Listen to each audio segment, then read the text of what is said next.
Hello everybody, welcome to the channel. My name is JGOD. In today's video, we're going to focus on a few tips and tricks to help subscribers improve by breaking down a subscriber's gameplay. I have decided to change the selection process on these types of videos, so make sure you stick around to the end if you're interested in having your gameplay broken down. And just a quick reminder, if you do enjoy the content at any point, remember to hit that like button and subscribe so you can find your way back to the channel. Let's go ahead and get into the breakdown. So right here, it looks like he gets a little bit of information that someone is sniping on top of a little Pride Rock area in the middle of the jungle, but he doesn't even peek to the right, which is something I would do in that scenario.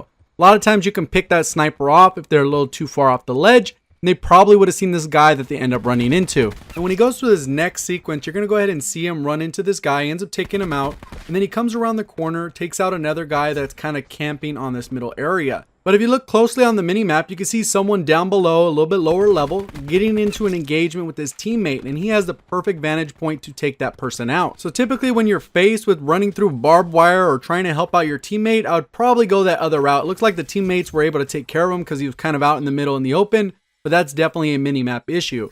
Right now, based off where the teammates are positioned, it gets a little bit tricky. All the enemies should be on this side that's directly in front of him and to the right in this particular spawn.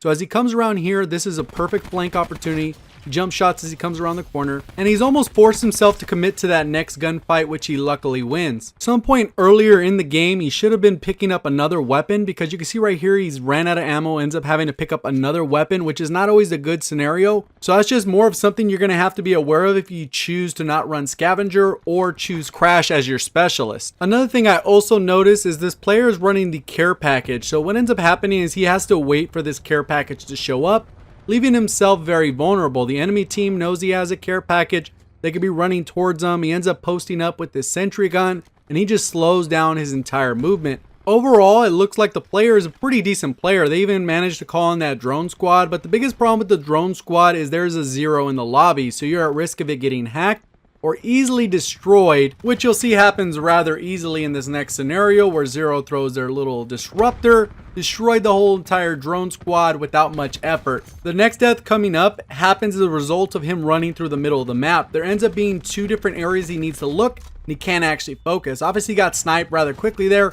but he had to look to the left to focus on that guy coming down that middle section versus the other guy that was on the right. If he went around the top side on the left, he would have been at a much lower risk.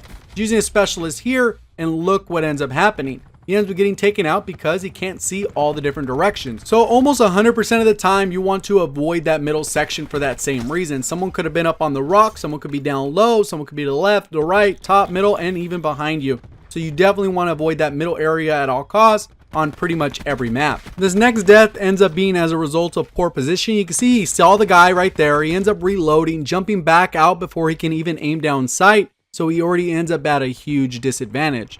That's just something to be aware of. If you're going to reload, make sure you're in a position that you can actually reload. Look at him get sniped from behind. Where is he at? Right in the middle of the map. So again, a poor move. Luckily, he's able to take this guy out, gets a little shock drone action, ends up meleeing the guy, but running through mid, he's always at increased risk. He ends up coming around over here, has to kind of play it aggressive. He could have kind of slowed down, backed up a little bit. He does have the stim shot, so he can heal up a lot faster than the average player, but he should have maybe gone that route, then pre-aimed. But he did take the aggressive approach, so you gotta respect that little bit of aggression.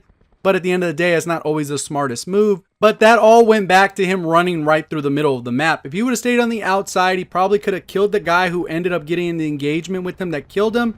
And then he would have been able to turn around and take out the guy who was sniping in the middle of the map.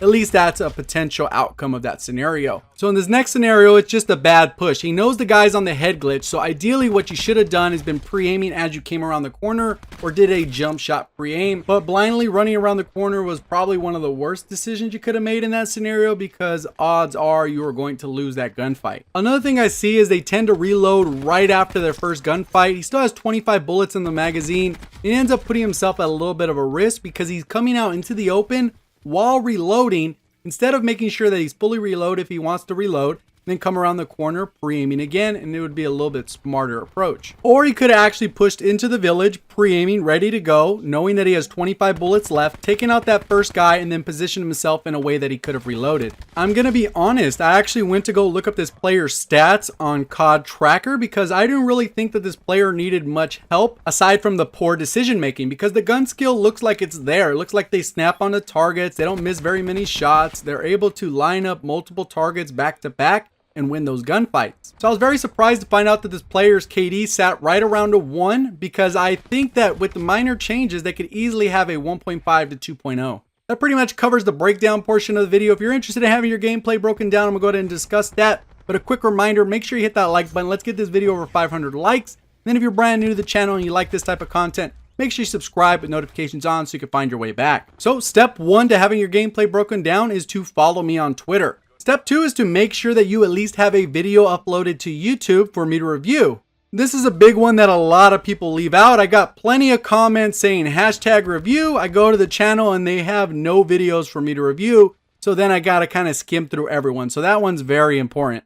And step 3, I'm gonna go ahead and tweet out who wants a gameplay breakdown. And all you have to do is respond to that tweet with a link to the video. So hopefully that clears it up and makes it a lot easier for me to do these videos, because it gets very time consuming to go through about 10 or 20 different links and not actually find the video. This should streamline the process on my end so I can actually get more of these videos out there. I do appreciate all the support on the channel. Thank you for watching, and as always, have a great day.